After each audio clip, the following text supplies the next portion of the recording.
Hello everyone, good morning. It is about, let's see, 8:45 a.m. I actually woke up a couple hours ago and Nick, thankfully, got up with honor, so I was able to just relax in bed. I was not able to fall back asleep, but I did just kind of rest and watch some stuff on YouTube and chill. So I'm feeling pretty good this morning.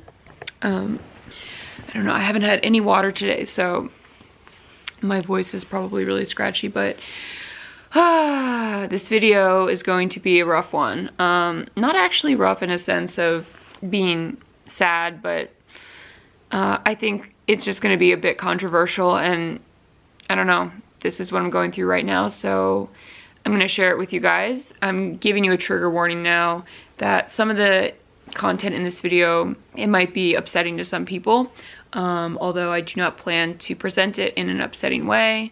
I do want to give you an update to my situation, and if you've been following my last couple of videos that I've posted, then you know kind of the gist of what's happening currently. But first I need to go downstairs and I need to drink like a giant glass of water, and I need to brush my hair. I haven't done any of these things yet.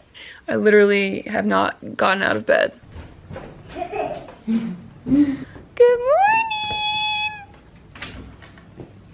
Can I have a huggy? Can I have a huggy? Oh! Thank you. Thank you.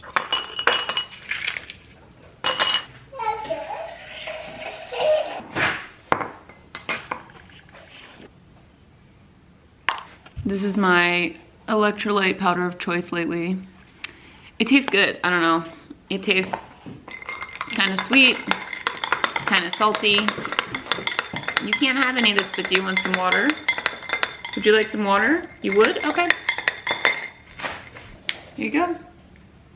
You want to cheers?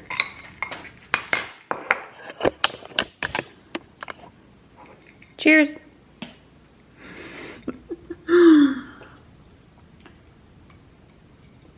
Cheers. Cheers again. Last night we did a family pizza night. Got everything from Trader Joe's for under $10, and it was really good. But the kitchen is...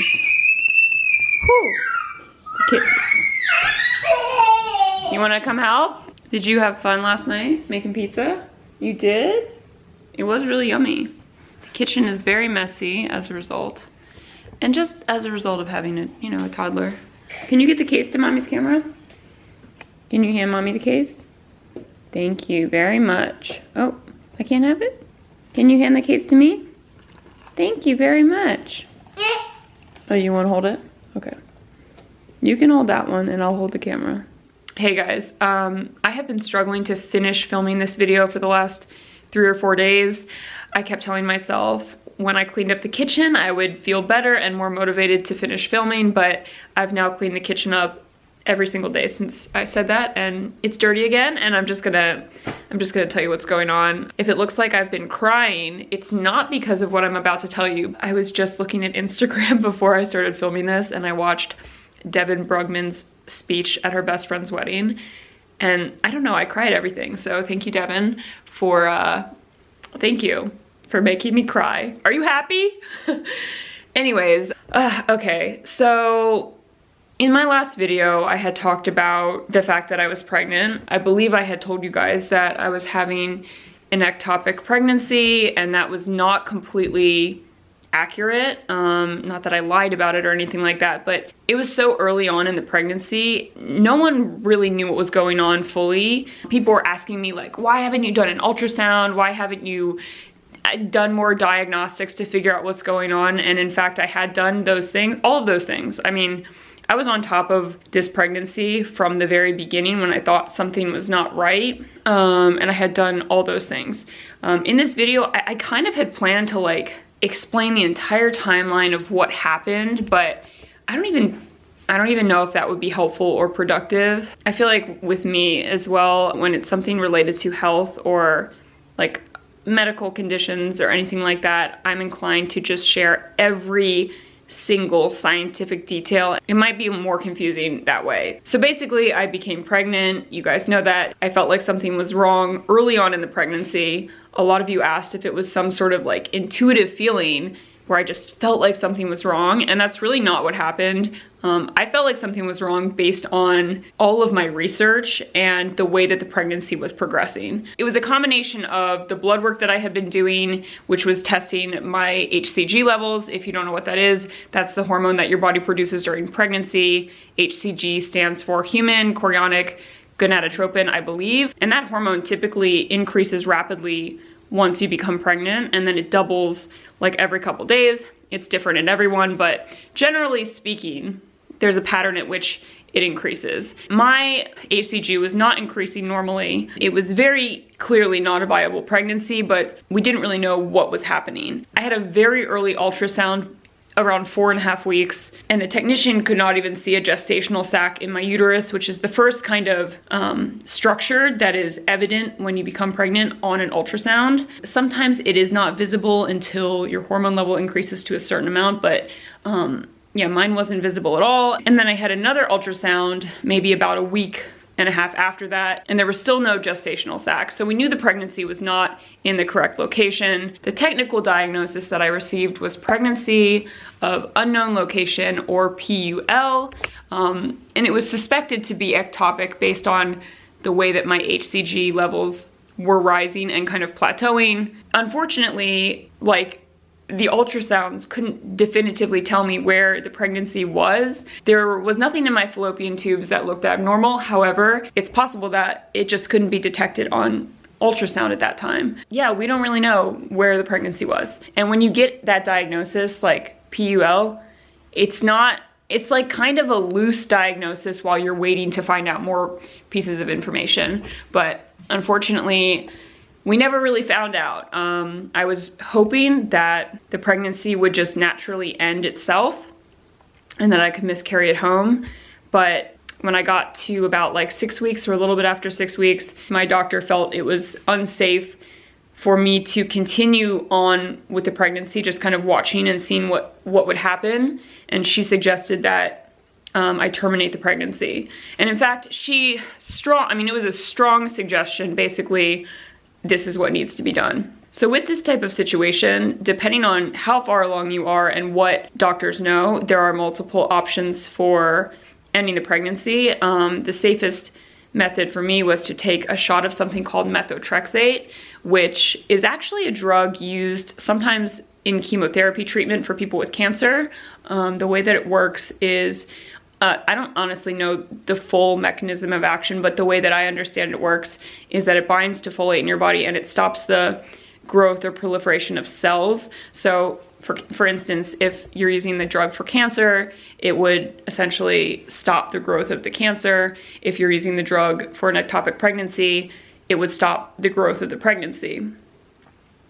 So I was scheduled to have this drug on a Friday, and the day before, or the night before, I started bleeding really heavily. In ectopic pregnancies, bleeding is very common. I had not had any bleeding up until this point. A lot of people do, some people don't. So I started bleeding really heavily, and I wasn't sure if I was starting to miscarry or if it was a symptom of the pregnancy, a symptom of something going very wrong.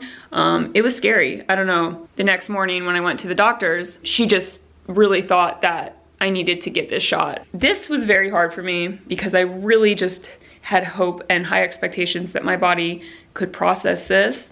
And without waiting to see, like, I would never be able to know if that was gonna happen. I did end up getting the shot, and this was over 2 weeks ago. It's been like 2.5 weeks since I had methotrexate. I was super nervous about the shot. I really don't like taking medication if I don't need to. I do feel like this was a situation where medication was warranted, but it was very unsettling for me, especially because, I mean, as many of you know, laws around aborting a pregnancy have changed significantly in the past couple of years. Luckily, I live in California where things are very progressive and we have access to this type of treatment. In fact, in the United States, treatment for an ectopic pregnancy is legal in every state. However, because there have been so many amendments to abortion laws, doctors are sometimes scared to administer this treatment like early on. But it is actually legal in all 50 states still, because an ectopic pregnancy is very dangerous. When I went to get this injection, I was not like in critical danger or anything. I didn't have any internal bleeding. There was no fluid in my abdomen or my reproductive area, anything like that. And I'm really glad about that. But yeah, it was still kind of a rough decision. I was terminating a pregnancy that was very much wanted, and there were just so many unknown factors. This is considered aborting a pregnancy for medical reasons, or termination of a pregnancy for medical reasons, because it is like essentially an abortion. You have to be counseled on that by the doctor legally before you get the injection, and that was super unsettling. Legally, it had to be my choice. I think if it's an emergency and you're unconscious or something, the doctor can potentially do what's necessary, but because I was stable, it had to be considered like my choice. It wasn't something that I really wanted to do, but I do, in hindsight, feel like it was the right choice. That day when I had the injection, I did not feel like it was necessarily the right choice. I didn't know what the right choice was, not because I thought there was any chance the pregnancy would result in a live birth. We knew that was not going to happen. I just was hoping to not have any medical intervention. I do want to talk very briefly about my methotrexate experience for anyone else who might be faced with this in the future. I was really unsure of what to expect. I was really worried about side effects. The first day, I had a lot of contractions, a lot of cramping, but I had already kind of started to have that in the morning, so I'm unsure of whether or not the shot, you know, sped it along or what. I mean, I had a C-section, so I don't really know what labor pains feel like, but I suspect they're very similar. So I was physically very uncomfortable the first day. I did take Tylenol, which helped. My doctor approved that. That helped a lot. And then later that night, after I had like passed the uterine lining and whatnot, I felt significantly better. The days that followed, I did end up feeling severely nauseous, which is one of my least favorite ways to feel. I hate feeling nauseous, I hate throwing up. I never actually did vomit, but I felt very, very nauseous, and I had a hard time even eating food. So I kind of stuck to a very bland diet for, I don't know, 3 or 4 days. And then after the nausea, I started to feel just incredibly tired. Like I was hit with the craziest wave of exhaustion. I don't think I've ever felt that tired in my life. Even after almost a year and a half of being a parent, it was just so much exhaustion. And I really think this was attributable to the methotrexate. I remember when my mom had chemotherapy, she would often experience symptoms, not the day that she had chemo, but in the days that followed. And in this case, like the dosage for what I had was overall much lower than someone who was having cancer treatment, but I think some of the symptoms can still be the same. I mean, it wasn't a great experience, I'm not gonna lie. It wasn't great, but it was tolerable. So anyone who's watching this, if you have to get this drug for whatever reason, it was tolerable. You're gonna get through it. It wasn't the worst thing ever. I would love to not do it again if I could help it, but I made it through. The fatigue and the exhaustion might have been the worst part because it just felt so unnatural for me. I am someone who's pretty active, I have a lot of energy, and I just don't feel that type of exhaustion. I mean, I've certainly felt very, very tired from raising a toddler, and I'll have like waves of that throughout days on a regular basis, but this type of fatigue was just so intense. However, I am here to report 2.5 weeks later, and I'm feeling very much back to baseline, very much back to my normal energy levels, and I feel like I have made it through. I have made it through the tunnel. I am in the light. This is one of those experiences that when I've reflected back on it, it almost feels like it didn't happen. My feelings about it have changed a lot. The day that I had the injection, I took my camera thinking I might film in the car like before I got that shot, just sharing some candid feelings, but I mean, it was like the last thing I was thinking of. And I'm glad that I didn't film that day, because when I was going through this, it felt like not one of the worst things of my life, but one of the scariest things. All I could think about was, I never want to go through this again. Like, it's just scary. It feels too unknown. There are too many unknowns, and I never want to go through this again. And that fear was really at the center and front of my brain. And now, even just a short time period after, I don't feel like it was that bad. I'm not trying to minimize anybody's feelings for anyone who's going through something similar. It sucks. I mean, I'm not gonna lie, it sucks and it's scary, but in hindsight, it wasn't that bad. And I made it through.